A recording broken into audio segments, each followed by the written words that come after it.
Good morning, જય શ્રી કૃષ્ણ વિદ્યાર્થી મિત્રો. આપણે ધોરણ 9 માં એસએસ માં અલગ અલગ વિભાગના અલગ અલગ તબક્કા વાઇઝ ચેપ્ટરની ચર્ચા કરી. છેલ્લે 13મું ચેપ્ટર એટલે કે ભારતનું સ્થાન, ભૂપૃષ્ઠ અને ભૂસ્તરીય રચના વિશે માહિતી પ્રાપ્ત કરી. હવે ત્યારબાદ આપણે બીજા એકમમાં એટલે કે જે નાગરિક શાસ્ત્રનું એકમ છે એમાંનું ચેપ્ટર 9 એટલે કે મૂળભૂત હક, મૂળભૂત ફરજો અને રાજ્યનીતિના માર્ગદર્શક સિદ્ધાંતો વિશે પાઠ્યપુસ્તકને આધારિત ચર્ચા કરવાની છે. વિદ્યાર્થી મિત્રો, ચેપ્ટર 8માં પણ આ વિષય વિશે આપણે ટૂંકમાં માહિતી પ્રાપ્ત કરી હતી. દાખલા તરીકે મૂળભૂત હક કોને કહેશું? તો કે જે તે વિસ્તારમાં, જે તે પ્રદેશમાં જન્મતાની સાથે જ જે પણ હક પ્રાપ્ત થઈ જાય છે એવા જે પાયાના હક છે એને આપણે મૂળભૂત હક કહીએ છીએ.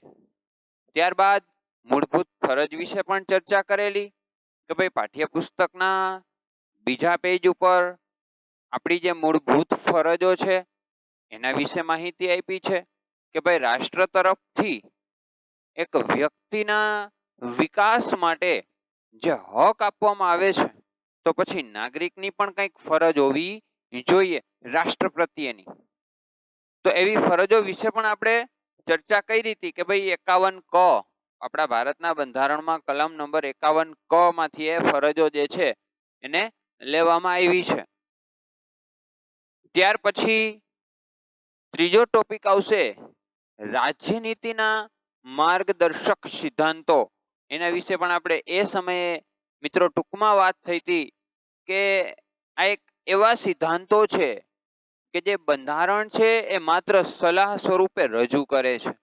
જે તે વ્યક્તિ સત્તા ઉપર આવે છે, જો એની પાસે કદાચ સત્તાનો અનુભવ કે જ્ઞાન ન હોય તો રાજ્યનો વિકાસ કઈ દિશામાં કઈ તરફ લઈ જાવો એનું સંપૂર્ણ જ્ઞાન જે છે એ આ માર્ગદર્શક સિદ્ધાંતોમાં આપેલું છે.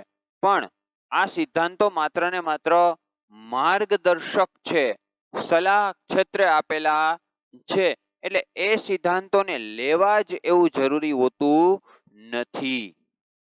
તો વિદ્યાર્થી મિત્રો, આ 3 મુખ્ય મુદ્દાઓ, એક તો મૂળભૂત હક, એમાં પણ મુખ્ય જે 6 હક આપેલા છે, સ્વતંત્રતાનો હક, સમાનતાનો હક, પછી શોષણ સામેનો હક, ત્યારબાદ ધાર્મિક સ્વતંત્રતાનો હક, સાંસ્કૃતિક અને શૈક્ષણિક ક્ષેત્રે આપણને પ્રાપ્ત થતો હક અને બંધારણીય ઇલાજોનો હક. તો આવા જે મૂળ 6 હક છે એના વિશે પણ આપણે પાઠ્યપુસ્તકને આધારે થોડીક વિસ્તૃત ચર્ચા કરીશું. ત્યાર પછી જે ફરજો છે જે આપણા પાઠ્યપુસ્તકમાં આપેલી છે એ પણ આપણે એક વખત એને જે બીજા પેજ ઉપર આપેલી છે એ પણ અહીંયા આપણા ચેપ્ટરમાં પણ આપેલી છે એ પણ આપણે સાથે સાથે જોશું અને એના જે માર્ગદર્શક સિદ્ધાંતો છે એના વિશે પણ આપણે થોડીક વિસ્તૃતમાં ચર્ચા કરીશું. તો આવો વિદ્યાર્થી મિત્રો, ચેપ્ટરની શરૂઆત કરીએ પાઠ્યપુસ્તકને આધારે. જો કે મૂળભૂત હક તો એના વિશે આપણે વાત કરી હતી કે ભાઈ જન્મતાની સાથે જ જે સીધો પાયાના હક કહેવાય એ બધાને એ શા માટે આપવામાં આવે છે એની પાછળ પણ ઘણી બધી બાબતો રહેલી હોય છે. જેમ કે રાષ્ટ્રની સ્થિરતા માટે, વ્યક્તિત્વના વિકાસ માટે, કે પછી કોઈ પણ જગ્યાએ સરમુખત્યારશાહી શાસન વ્યવસ્થા શરૂ ન થાય, આવી ઘણી બધી બાબતો જે રહેલી છે પાઠ્યપુસ્તકમાં પણ આપેલી જ છે. એટલે આપણે એને વિસ્તૃતપણે જોઈએ પાઠ્યપુસ્તકના આધારે મૂળભૂત હક, ફરજો અને રાજ્યનીતિના માર્ગદર્શક સિદ્ધાંતો વિશે. મૂળભૂત હક, ચેપ્ટર 9, મૂળભૂત હક, મૂળભૂત ફરજો અને રાજ્યનીતિના માર્ગદર્શક સિદ્ધાંતો. ભારતના બંધારણનું આમુખ તેના મુખ્ય આધાર સ્તંભો તથા વિશિષ્ટ લક્ષણોનો અભ્યાસ અગાઉના પ્રકરણમાં કર્યો. આ પ્રકરણમાં બંધારણના વિશેષ મહત્વના લક્ષણો જેવા કે મૂળભૂત હક, મૂળભૂત ફરજો અને રાજ્યનીતિના માર્ગદર્શક સિદ્ધાંતો વિશે વિગતે માહિતી મેળવીશું. વિદ્યાર્થી મિત્રો, આપણે 8મા ચેપ્ટરમાં આમુખ જે છે એના વિશે, આમુખના જે આધાર સ્તંભો છે એટલે કે બિન સાંપ્રદાયિકતા છે કે પછી સમાજવાદ છે, એના વિશે આપણે ચર્ચા કરી ગયા. ત્યાર પછી આપણે બંધારણના લક્ષણો પણ જોયા હતા કે ભાઈ એક જ નાગરિકત્વ, ક્યાંય બેવડું નાગરિકત્વ જોવા મળતું નથી. તો આપણે એના લક્ષણો જોયા હતા. એમાં પણ આ બાબતો તો હતી જ કે ભાઈ મૂળભૂત હક, ફરજો અને રાજ્યનીતિના માર્ગદર્શક સિદ્ધાંતો એ પણ આપણા બંધારણના એક લક્ષણ જ છે. પણ એનો થોડોક વિગતપૂર્ણ અભ્યાસ આપણે આ ચેપ્ટરમાં કરવાનો છે. જોઈએ પાઠ્યપુસ્તકના આધારે મૂળભૂત હક વિશે. પહેલા તો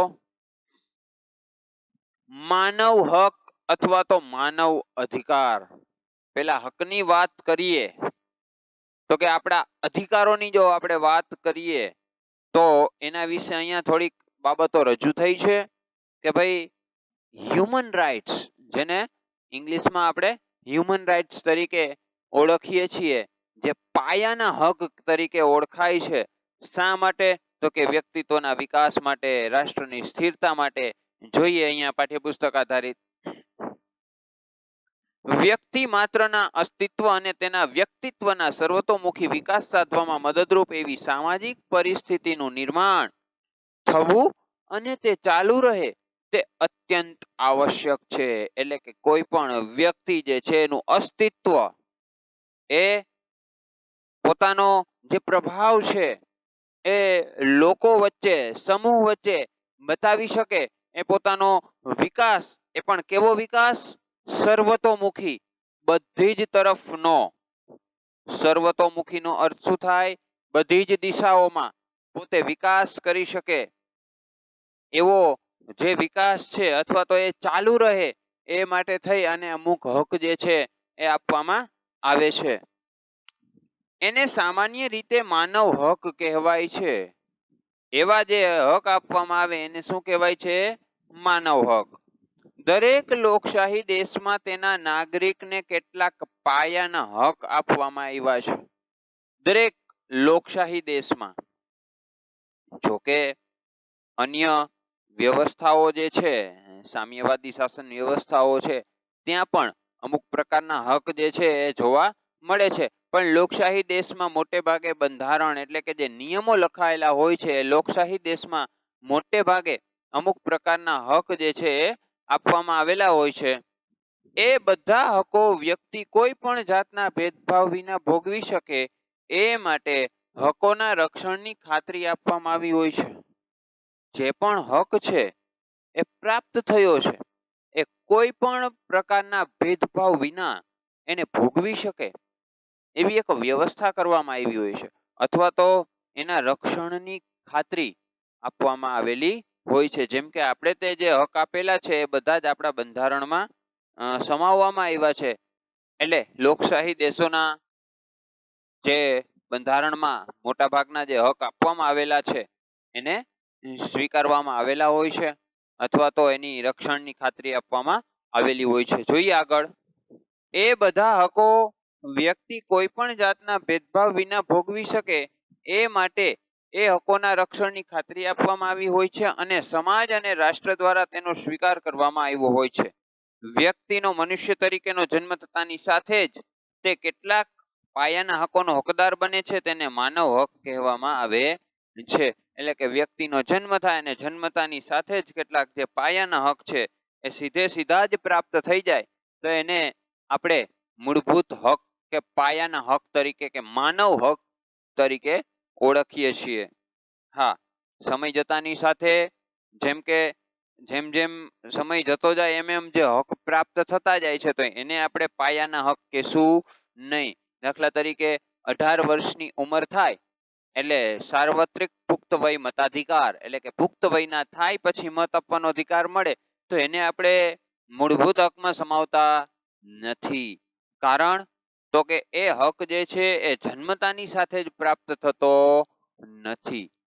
તો વિદ્યાર્થી મિત્રો સમજાઈ ગયું હશે તમને બધાને કે મૂળભૂત હક કોને કહેવાય? જન્મતાની સાથે જ જે પ્રાપ્ત થાય છે, વ્યક્તિત્વના વિકાસ માટે, એના સહ અસ્તિત્વ માટે, કે એ લોકો સમાજમાં સમૂહ વચ્ચે પોતાની જાતને ટકાવી શકે, એનું અસ્તિત્વ થયું, તો એના વિકાસ માટે પણ, રાષ્ટ્રની સ્થિરતા માટે આ હક જે છે એ જરૂરી છે, ખૂબ જ ઉપયોગી છે.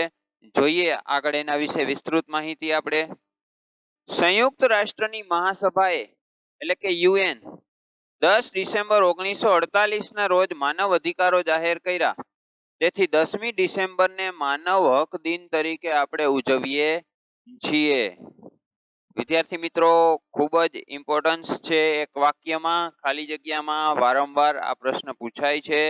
યુએન યુનાઇટેડ નેશન્સ, પહેલા યુ નો તરીકે જે શબ્દ વપરાતો યુનાઇટેડ નેશન્સ ઓર્ગેનાઇઝેશન, પરંતુ યુએન એટલે કે સંયુક્ત રાષ્ટ્ર, એમણે 10 ડિસેમ્બર 1948 ના રોજ માનવ અધિકારો જાહેર કર્યા. સંયુક્ત રાષ્ટ્રએ અમુક પ્રકારના અધિકારો જે છે એ જાહેર કર્યા કે ભાઈ સામાન્ય પરિસ્થિતિમાં લોકોને કેવા કેવા હક જે છે એ પ્રાપ્ત થવા જોઈએ. એટલે એ માનવ અધિકાર જાહેર કર્યા. તેથી ત્યાર પછીથી 10 ડિસેમ્બરને માનવ હક દિન તરીકે આપણે ઉજવીએ છીએ. ઘણી વખત પૂછાય કે માનવ હક દિન તરીકે કયો દિવસ ઉજવીએ છીએ, અથવા તો એ કોને જાહેર કર્યું, કયા વર્ષમાં જાહેર કર્યું, એવું પણ પૂછાય. એટલે મુખ્યત્વે 3 વસ્તુ: 10 ડિસેમ્બર 1948 સંયુક્ત રાષ્ટ્ર માનવ હક દિન. માનવ હક દિન શા માટે? તો કે સંયુક્ત રાષ્ટ્રએ માનવ હક જે છે, માનવના જે અધિકારો છે એ જાહેર કર્યા, એટલે તે દિવસને માનવ હક દિન તરીકે ઉજવીએ છીએ. માનવ હકોની વૈશ્વિક ઘોષણાને સ્વીકૃતિ આપી ત્યારબાદ માનવ હકો પૈકી કેટલાક અત્યંત મહત્વના હકોને આપણે ત્યાં સ્વીકાર કરવામાં આવ્યો અને તેમના રક્ષણની ખાતરી આપવામાં આવી, અને બંધારણ સભાએ તેમને બંધારણમાં ગૌરવભર્યું સ્થાન આપ્યું. આમ જે માનવ હકોને કાયદાકીય પીઠબળ આપીને બંધારણમાં સમાવ્યા છે તેને મૂળભૂત હક કહેવામાં આવે છે. જુઓ વિદ્યાર્થી મિત્રો, આ પણ એક મહત્વની બાબત છે. હક એટલે કે શરૂઆતમાં જ્યારે સંયુક્ત રાષ્ટ્રએ ઘણા બધા હક જે છે રજૂ કર્યા હતા, પણ એમાંથી જે વાસ્તવિક પરિસ્થિતિ છે એને અનુકૂળ, અથવા તો આપણે ત્યાં લોકશાહી વિવિધતા એને અનુકૂળ જેટલા પણ હક હતા, એ બધા જ હકો જે છે એ બંધારણ સભા એટલે કે 1948 ની વાત છે, એ સમયે બંધારણ સભાનું જે કાર્ય છે બંધારણ ઘડવાનું હતું, તો એમાંથી યોગ્ય લાગ્યા એવા હક જે છે એ લઈ અને આપણા ભારતના બંધારણમાં એને સમાવવામાં આવ્યા. અને સમાવતાની સાથે જ અમુક જે મુખ્ય હક હતા, જે ખૂબ જરૂરી હતા, એવા જે હક છે એને કાનૂની પીઠબળ પૂરું પાડ્યું. એટલે કે એના માટેની કલમોની રચના થઈ, એના માટેની જોગવાઈઓ રજૂ કરી, અને એવો જો કોઈને હક ન મળે તો એના વિરુદ્ધ અમુક પ્રકારની જે સજાઓ છે નક્કી કરવામાં આવી. એટલે કાનૂની પીઠબળ પ્રાપ્ત થયું. એટલે એવા જે હક જેને આપણા બંધારણમાં સમાવવામાં આવ્યા છે અને કાનૂની પીઠબળ પૂરું પાડવામાં આવ્યું છે, એવા હકોને મૂળભૂત હક તરીકે ઓળખાય છે. ત્યાર પછી જોઈએ, આ માનવ હકો મનુષ્યનું મનુષ્ય તરીકેનું ગૌરવ જાળવી રાખવાના હેતુથી ઘોષિત કરાયા છે. માનવ હક શા માટે ઘોષિત કરાયા છે? તો કે એક મનુષ્ય જે છે એનું મનુષ્ય તરીકેનું ગૌરવ જાળવી રાખવા માટે એ ઘોષિત થયા છે. મનુષ્યનું અસ્તિત્વ ટકાવી રાખવા માટે તેની ન્યૂનતમ જરૂરિયાતો, નાનામાં નાની, ઓછામાં ઓછી જે જરૂરિયાતો છે, સામાન્ય જરૂરિયાતો જેને કહેવાય, તો કે રોટી, કપડાં, મકાન, શિક્ષણ અને આરોગ્ય. આજે 5 વસ્તુ જે છે સામાન્ય જરૂરિયાત એ ગૌરવપૂર્વક અને સન્માનજનક સ્થિતિમાં પ્રાપ્ત થઈ શકે એ માટે આ માનવ હકો જે છે રજૂ થયા છે. ઉપરાંત તે સર્વતોમુખી વિકાસ સાધી શકે. આપણે અગાઉ પણ વાત થઈ કે દરેક દિશાઓમાં એ પોતાનો વિકાસ સાધી શકે એ માટે પણ આ જરૂરી છે. તે જાતનું રાજકીય અને સામાજિક વાતાવરણ મળી રહે એનો રાજ્યએ સ્વીકાર કરીને તેના રક્ષણની બાંહેધરી આપવામાં આવી છે.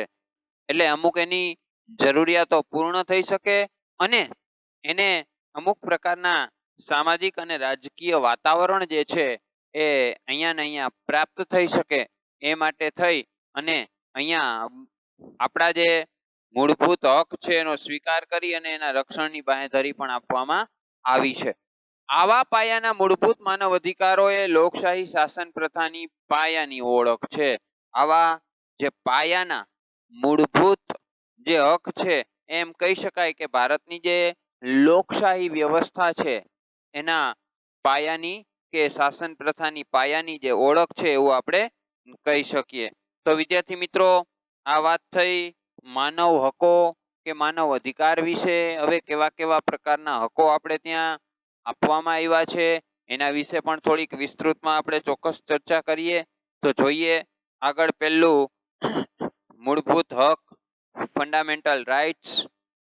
અત્યાર સુધી આપણે જે જોયું એની થોડી ઘણી ડેફિનેશન જોઈ, એનું મૌખિક સ્વરૂપ જોયું અથવા તો એને શા માટે લેવામાં આવ્યા છે, ક્યાંથી લેવામાં આવ્યા છે એના વિશે ચર્ચા કરી. હવે એ હક એટલે શું એના વિશે થોડીક ચર્ચા જોઈએ આપણે પાઠ્યપુસ્તકને આધારિત. મૂળભૂત હક, ફંડામેન્ટલ રાઇટ્સ, હ્યુમન રાઇટ્સ. રાષ્ટ્રની સ્થિરતા, વ્યક્તિની સ્વતંત્રતાના રક્ષણ અર્થે તથા સરમુખત્યારશાહી સામેના રક્ષણ માટે મૂળભૂત હક જરૂરી છે. તે નીચે મુજબ છે: સમાનતાનો હક, સ્વતંત્રતાનો હક, શોષણ સામેનો હક, ધાર્મિક સ્વતંત્રતાનો હક, સાંસ્કૃતિક અને શૈક્ષણિક હક અને બંધારણીય ઇલાજોનો હક. આમાં અગાઉ જે હક હતા એમાં એક બીજો પણ હક હતો, મિલકત અંગેનો હક, જેને સુધારા વધારા જ્યારે બંધારણમાં થયા ત્યારે રદ કરવામાં આવ્યા અને ત્યાર પછી એ સમયગાળા દરમિયાન સાંસ્કૃતિક અને શૈક્ષણિક હક છે અને છેલ્લે બંધારણીય ઇલાજોનો હક જે છે એને સંજોગો વસાત સ્વીકારવામાં આવ્યા છે. અને એક અન્ય પેલા હક હતો મિલકત અંગેનો હક. તો એ હક જે છે એને રદબાતલ કર્યો છે અને બંધારણના સુધારા કર્યા એ સમયગાળા દરમિયાન જે હક છે એમાં ફેરબદલ થયું છે અને એ મિલકત અંગેનો હક છે એને રદ કરવામાં આવ્યો અને એની જગ્યાએ આ એક નવો હક ઉમેરવામાં આવ્યો છે, સાંસ્કૃતિક અને શૈક્ષણિક હક. તો હવે વિદ્યાર્થી મિત્રો, આ માનવ હકો છે એમાં આપણે જોઈએ પહેલો હક સમાનતાનો હક. સમાનતાનો હક, અહીંયા સમાનતાની વાત કરી છે. એટલે કે ભારતના બંધારણમાં જે નાગરિકો છે, લોકો છે, એ દરેકને અમુક પ્રકારની સમાનતા આપવામાં આવી છે. સમાનતા બે પ્રકારે જોવા મળે છે. એક છે કાયદા સમક્ષ સમાનતા, એટલે કે જે કાયદો છે, જે ધારો છે એના સમક્ષ બધા જ લોકો જે છે એ સમાન છે, એમાં કોઈ પણ પ્રકારનો ભેદભાવ રાખવામાં આવતો નથી. તો વળી એનો બીજો ભાગ છે કાયદાનું સમાન રક્ષણ. એટલે કે ભારતના બંધારણમાં જે કાયદો છે એનું રક્ષણ પણ કેવી રીતે કરવામાં આવે છે? સમાન રીતે જ કરવામાં આવે છે. આ બે મુખ્ય ટોપિક છે, કાયદા સમક્ષ સમાનતા અને કાયદાનું સમાન રક્ષણ. જોઈએ પાઠ્યપુસ્તકને આધારે એના વિશે. સમાનતાનો હક, કાયદા સમક્ષ સમાનતા અને કાયદાનું સમાન રક્ષણ, આ બે ખ્યાલોનો સમાવેશ કરવામાં આવ્યો છે. કાયદા સમક્ષ સમાનતા એટલે કોઈ પણ વ્યક્તિ કે વર્ગની તરફેણમાં વિશેષાધિકારોનો અભાવ. જો કાયદા સમક્ષ સમાનતા એટલે શું, એનો અર્થ શું થાય છે તો કે કોઈ પણ વ્યક્તિ હોય કે પછી વર્ગ હોય એની તરફેણમાં વિશેષ અધિકારોનો અભાવ. તરફેણ એટલે પક્ષ. કોઈ પણ વ્યક્તિ હોય પણ એ વ્યક્તિ જે છે એના પક્ષમાં વિશેષ અધિકારોનો અભાવ એટલે કે વિશેષ અધિકારો કોઈ પણ પક્ષને આપવામાં આવતા નથી. એ પછી કોઈ પણ વ્યક્તિ હોય કે વર્ગ હોય. ત્યાર પછી જોઈએ, એક સરખી પરિસ્થિતિમાં મુકાયેલ વ્યક્તિઓને એક સરખો કાયદો લાગુ પડશે.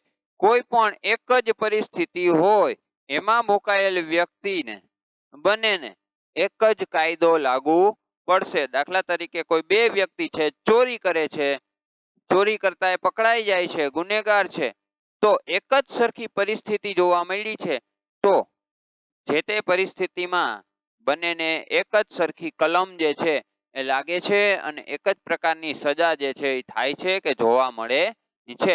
એમાં ક્યાંય કોઈ પણ પ્રકારનો ભેદભાવ જોવા મળતો નથી. તો એ થયું સમાનતા.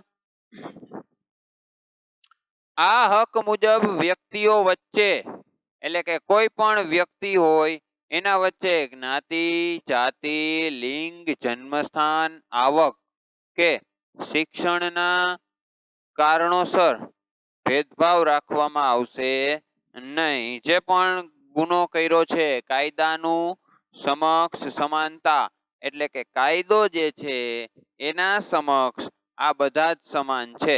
એ કોઈ પણ જ્ઞાતિ હોય, જાતિ હોય, લિંગ હોય, જન્મસ્થાન હોય, એની આવક વધારે હોય, ઓછી હોય, પણ કોઈ પણ પ્રકારનો ભેદભાવ રાખવામાં આવશે નહીં. તેમની સાથે કાયદાનો વ્યવહાર એક સરખો રહેશે. એટલે કે જે કાયદો છે, જે કલમ છે, એનો વ્યવહાર ન્યાયતંત્ર છે એનો એક સરખો જ રહેશે. વડાપ્રધાનથી માંડીને પટ્ટાવાળા સુધીની કક્ષાવાળી વ્યક્તિએ પોતે કાયદા વિરુદ્ધનું કૃત્ય કરેલ હોય તો તે બદલ સામાન્ય નાગરિકની જેમ સમાન ધોરણે તે જવાબદાર રહેશે અને સામાન્ય અદાલતના ચુકાદાને આધીન રહેશે. જોકે રાષ્ટ્રપ્રમુખ કે રાજ્યપાલ વગેરેને કેટલાક વિશેષ અધિકારો અપાયા છે. હા વિદ્યાર્થી મિત્રો, અહીંયા પણ એક બાબત રજૂ થઈ છે કે સામાન્ય વ્યક્તિ કે પટ્ટાવાળાથી માંડી અને વડાપ્રધાન સુધીનો કોઈ પણ વ્યક્તિ હોય તો એના જે તે પરિસ્થિતિમાં બધાને સમાન કાયદાનું પાલન કરવાનું રહેશે. જો એ પટ્ટાવાળા હોય કે વડાપ્રધાન એક વખત એને કોઈ પણ કાયદેસરના નિયમોનો ભંગ કર્યો છે તો એના વિરુદ્ધ એને સજા થઈ શકે છે. આ વાત થઈ કાયદા સમક્ષ સમાનતા. કાયદા સમક્ષ બધા કેવા છે? સમાન. એ પછી પટ્ટાવાળો હોય કે વડાપ્રધાન હોય, ઓછી આવક ધરાવતો વ્યક્તિ હોય કે પછી મુકેશ અંબાણી હોય, દરેક સમક્ષ અમુક પ્રકારની સમાનતાઓ જોવા મળે છે. પણ છેલ્લે એક બાબત રજૂ થઈ, જેમ કે રાષ્ટ્રપતિ કે રાજ્યપાલ એને અમુક પ્રકારના બંધારણમાં જ વિશેષ અધિકાર આપવામાં આવ્યા છે અને આ વિશેષ અધિકારોને લીધે થોડાક પ્રકારનો ભેદભાવ જોવા મળે. પણ આપણે અગાઉ ચર્ચા કરી હતી એમ કે એને ભેદભાવ કહી શકાય નહીં. એ આપણા દેશની પ્રતિષ્ઠા છે, ગર્વ છે. તો એના વિરુદ્ધ અમુક પ્રકારના બંધારણમાં જોગવાઈઓ આપેલી છે તો આપણે એ જેમ બંધારણમાં આપેલી કલમોને અનુસરવું પડે એમ એની જોગવાઈઓને પણ અનુસરવું પડે. અને એ મુજબ જેમ કે રાષ્ટ્રપતિ કે રાજ્યપાલ હોય તો એની સીધે સીધી એ પદ ઉપર હોય ત્યાં સુધી એની ધરપકડ પણ કરી શકાતી નથી. તો આવી બાબતો ક્યાંક ને ક્યાંક થોડો ઘણો તફાવત સર્જે છે, પણ એ હકારાત્મક અભિગમ છે અને આપણે ભેદભાવ કહી શકીએ નહીં. ત્યાર પછી છે કાયદાનું સમાન રક્ષણ. જોઈએ આગળ. કાયદાના સમાન રક્ષણનો અર્થ થાય છે કે સમાન સંજોગોમાં કાયદાનો વ્યવહાર સમાન જ હોવો જોઈએ. કે ભાઈ કોઈ પણ સમાન સંજોગ કે પરિસ્થિતિ છે તો કાયદાનો વ્યવહાર કેવો હોવો જોઈએ? સમાન સંજોગોમાં સમાન વ્યવહાર હોવો જોઈએ. કોઈ પણ વ્યક્તિ કે વર્ગને અલગ રાખી તેમના પ્રત્યે ભેદભાવ દર્શાવતો કાયદો રાજ્ય ઘડી શકે નહીં. એટલે કે કોઈ એક વ્યક્તિ કે વર્ગને અલગ રાખી અને એના માટે અલગ કાયદો જે છે એ કોઈ પણ રાજ્ય ઘડી શકતો નથી. દરેક કાયદો તમામને માટે એક સરખી રીતે લાગુ પડવો જોઈએ. કોઈ પણ નાગરિકને દુકાનો, નાસ્તા ગૃહો, હોટલો, જાહેર મનોરંજનના સ્થળોએ પ્રવેશ મેળવવાનો, જાહેર સ્થળોનો ઉપયોગ કરવાનો, જાહેર રસ્તાનો ઉપયોગ, તળાવો કે કુવાઓના પાણીનો વપરાશ કરવાની તમામને એક સરખી સમાન તક આપવામાં આવી છે. એટલે કે જે કાયદા છે, નિયમો છે, એનું રક્ષણ પણ કેવા અર્થે હોવું જોઈએ? સમાન પ્રકારે હોવું જોઈએ. એ પછી દુકાનો ખોલવાની વાત હોય કે હરવા ફરવાની વાત હોય, જાહેર ચીજ વસ્તુઓનો ઉપયોગ કરવાની વાત હોય, તો એ બધા જ વ્યક્તિઓને કોઈ પણ પ્રકારના ભેદભાવ વિના, તફાવત વિના એ સ્વતંત્રપણે એનો ઉપયોગ કરી શકે એ માટેનો પ્રયત્ન હાથ ધરવો જોઈએ. એટલે જ એ આપણા ભારતના બંધારણમાં જે સમાનતાનો હક છે એમાં કાયદા સમક્ષ સમાનતા અહીંયા રજૂ કરવામાં આવી છે.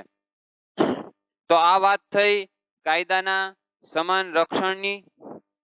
ત્યાર પછી સમાનતાનો જે હક છે એમાં વિસ્તૃત રીતે જોઈએ આગળ. હજી પણ સ્ત્રીઓ અને બાળકો માટે ખાસ કાયદાકીય જોગવાઈઓ લિંગના આધારે ભેદભાવ ગણાશે નહીં. હા, સ્ત્રીઓ કે બાળકો માટે અમુક પ્રકારના જે લિંગને આધારે ભેદભાવ નક્કી કર્યા છે એને આપણે ભેદભાવ ગણીશું નહીં. કે ક્યાંક અસમાનતા દેખાય છે પણ એ અસમાનતા કહેશું નહીં. તે જ પ્રમાણે સમાજની અનુસૂચિત જાતિ, અનુસૂચિત જનજાતિ તેમજ સામાજિક અને શૈક્ષણિક રીતે પછાત વર્ગની ઉન્નતિ માટે રાજ્યને ખાસ જોગવાઈ કરતા રોકશે નહીં. એટલે કે આપણે ત્યાં અનુસૂચિત જાતિ, અનુસૂચિત જનજાતિ જેવી અલગ અલગ પ્રકારની જે જાતિઓમાં અનામત કોટો આપેલો છે, આપણે અગાઉ પણ 8મા ચેપ્ટરમાં ચર્ચા કરી ગયા હતા કે સામાજિક અને શૈક્ષણિક રીતે પછાત વર્ગના લોકોને અમુક પ્રકારની સુવિધાઓ, અમુક પ્રકારના અનામત કોટા આપવામાં આવે છે, પણ એને આપણે ભેદભાવ કહી શકશું નહીં. એ એક રક્ષણાત્મક ભેદભાવ છે, એ એક હકારાત્મક ભેદભાવ છે અને એને આપણા ભારતના બંધારણમાં સમાવવામાં આવ્યો છે. એટલે બંધારણની જોગવાઈ મુજબ જે બાબત છે એને આપણે ભેદભાવ કહેશું નહીં. સરકારી નોકરીઓમાં કે ઉચ્ચ અભ્યાસમાં પ્રવેશ મેળવવા માટે અનામત બેઠકોની અલગ જોગવાઈ એ સમાનતાના હકનો ભંગ ગણાશે નહીં. એટલે કે સમાનતાનો જે હક છે એનો ભંગ કહેવાય નહીં. રાજ્યની જાહેર નોકરીઓમાં નિમણૂક સંબંધી બાબતોમાં તમામ નાગરિકો માટે સમાન તક રહેશે. હા, રાજ્યની જે જાહેર નોકરીઓ છે એની જે નિમણૂક છે એમાં દરેક નાગરિકોને સમાન તક આપવામાં આવે છે. જો કે નોકરી સંબંધી જરૂરી લાયકાતો નક્કી કરવાની રાજ્યને છૂટ આપવામાં આવી છે. એટલે કે નોકરી સંબંધી લાયકાત શું? ફોર્મ બધા ભરી શકે. માનો કે ક્યાંય ભરતી કરવાની છે તો જે તે રાજ્ય સરકાર જે છે એ બધા પાસે ફોર્મ ભરાવી શકશે, પણ એમાં લાયકાત શું ગણવી એ લાયકાત નક્કી કરવાનો હક જે તે રાજ્ય સરકારને આપેલો છે. સામાજિક ન્યાય અને વ્યક્તિના ગૌરવની ખાતરી સ્વરૂપે અસ્પૃશ્યતાની નાબૂદી કરી અસ્પૃશ્યતાનું કોઈ પણ સ્વરૂપમાં આચરણ પર પ્રતિબંધ છે અને શિક્ષાપાત્ર ગુનો બને છે. એટલે કે જે સામાજિક ન્યાય છે અથવા તો જે નીતિ છે, જે વિચારધારા છે, બરોબર, કે પછી વ્યક્તિત્વના ગૌરવ માટેની જે બાબત છે એને કારણે થઈ અને અસ્પૃશ્યતા નિવારણ. વિદ્યાર્થી મિત્રો, તમે ધોરણ 8માં પણ આ શબ્દ ભણી ગયા હશો. ગાંધીજી વાળા ચેપ્ટરમાં અસ્પૃશ્યતા નિવારણ માટે ગાંધીજીએ કરેલા પ્રયત્ન. જોકે ગાંધીજીનું એક રચનાત્મક કાર્ય હતું. એ રચનાત્મક કાર્યમાં પણ ઘણી વખત જોવા મળે છે. કારણ કે ઘણી વખત અમુક પ્રકારની અસ્પૃશ્યતા, ટૂંકમાં આપણે જો એને કહીએ તો છૂત અને અછૂત, ઘણા બધા અત્યારે તો નહીં, પહેલાના સમયમાં આવી ઘણી બધી પરિસ્થિતિનું સર્જન થતું હતું. ખાસ કરીને ગ્રામ્ય વિસ્તારમાં એની અસર વધારે જોવા મળતી હતી. કોઈ નિમ્ન જાતિના લોકો છે, ચમાર કે એવા લોકો, તો સહજ રીતે એવા લોકોને ગામની બહાર રહેવા માટે આપવામાં આવતું. એ લોકોને ગામમાં આવવાનું નહીં. કોઈ પણ ચીજ વસ્તુઓની જરૂર હોય તો એના માટે અલગ વ્યવસ્થા કરવી. ઘણી બધી જગ્યાએ તો પીવા માટે જે પાણી છે એના પહેલાના સમયમાં જે કૂવાઓ હતા, તો જે ગામના જે પ્રતિષ્ઠિત લોકો છે એમનો જે કૂવો છે એ કૂવામાંથી અન્ય કોઈ આવી જાતિના લોકો પાણી પણ ન ભરી શકે. આવી ઘણી બધી પરિસ્થિતિનું સર્જન એ સમયે થતું.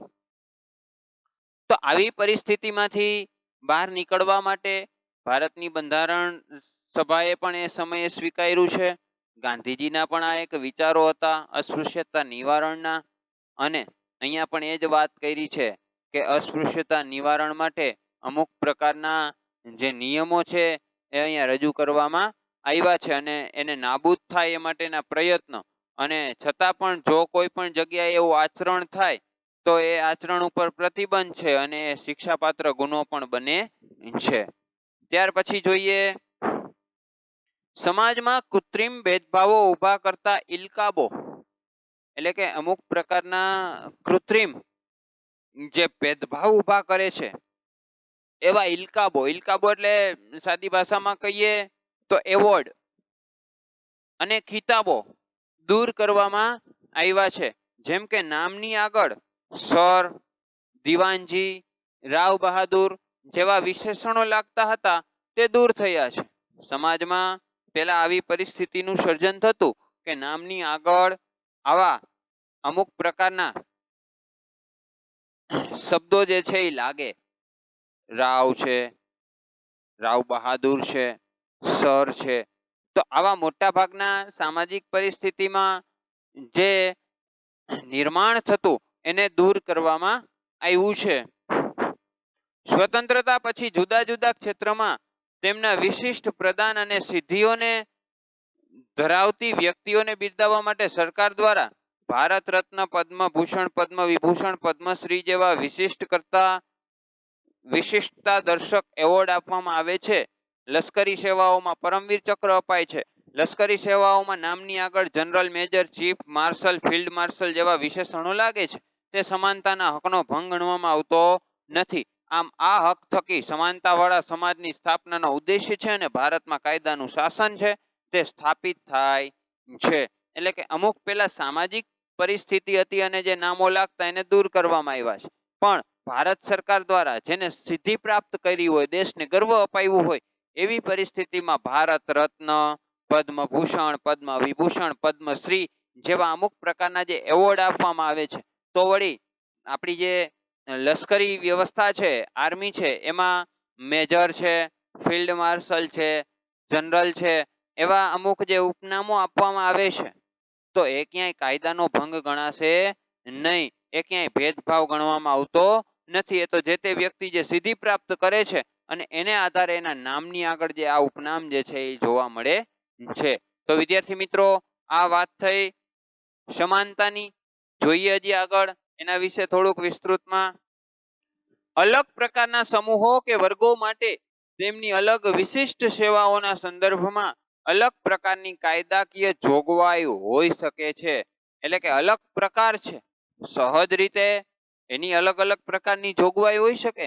જેવું એનું વ્યક્તિત્વ, દાખલા તરીકે એ વિશિષ્ટ સેવાઓ આપતા હોય તો એના સંદર્ભમાં એને અલગ પ્રકારની જોગવાઈ આપવામાં આવે છે. દાખલા તરીકે વકીલો, ડોક્ટરો, શિક્ષકો, વીમા કંપની, સ્ત્રીઓ, સગીરો માટે અલગ અલગ કાયદાઓ છે કે ભાઈ વકીલ છે તો એના માટે થોડાક અમુક કાયદાઓ અલગ છે. શિક્ષકો છે તો અમુક પ્રકારના કાયદાઓ જે છે એમાં ક્યાંક ને ક્યાંક તફાવત જોવા મળે છે.